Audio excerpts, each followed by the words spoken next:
ଜୟ ଜଗନ୍ନାଥ। ଚମତ୍କାର ଭାବରେ ଆପଣଙ୍କ ଭାଗ୍ୟ ନିଶ୍ଚିନ୍ତ ବଦଳିବ।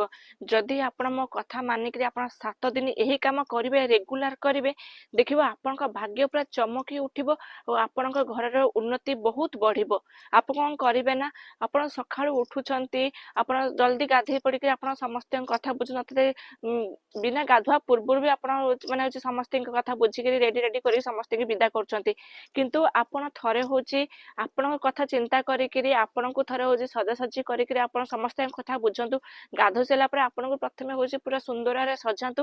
ଆଉ ସବୁବେଳେ ଆପଣଙ୍କ ମସ୍ତିଷ୍କରେ ଆପଣ ଚିନ୍ତାଧାରା ରଖନ୍ତୁ ଯେ ମୁଁ ଏ ଘରର ଲିଡର, ମୁଁ ଏ ଘରର ସବୁ କିଛି ଆଉ ହର୍ତ୍ତାକର୍ତ୍ତା। ଏଇଟା ଯେତେବେଳେ ଆପଣ ଉଚ୍ଚ ସ୍ତରରେ ଆପଣ ଉଚ୍ଚ ଚିନ୍ତାଧାରା ରଖିବେ, ଆପଣଙ୍କ ଘର ସେତେ ଉଚ୍ଚ ଆଉ ସେତେ ହଉଛି ଉନ୍ନତି ଘଟିବ।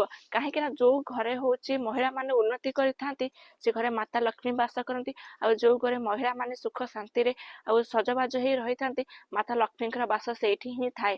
ଆଉ ଆପଣ ଏଇଟା କରିବା ଦ୍ୱାରା ଆପଣଙ୍କ ଘରେ ସମସ୍ତେ ବ୍ୟକ୍ତି ଉନ୍ନତି କରିବା ସହିତ ଆପଣଙ୍କର ନିଜର ଭାଗ୍ୟ ଆଉ ଆପଣଙ୍କ ସ୍ୱାମୀଙ୍କ ଭାଗ୍ୟ ପୁରା ଚମକି ଉଠିବ। ଏଇ ଛୋଟିଆ କଥା ମାନନ୍ତୁ ଆଉ ପ୍ରତ୍ୟେକ ଦିନ ଆପଣ ନିଜକୁ ସଜେଇ ରଖନ୍ତୁ। ଗାଧୋଇ ସାରିଲା ପରେ ଆଉ ସବୁବେଳେ ପାଇଁ ନିଜେ ଟିପଟପ ରେ ରହନ୍ତୁ।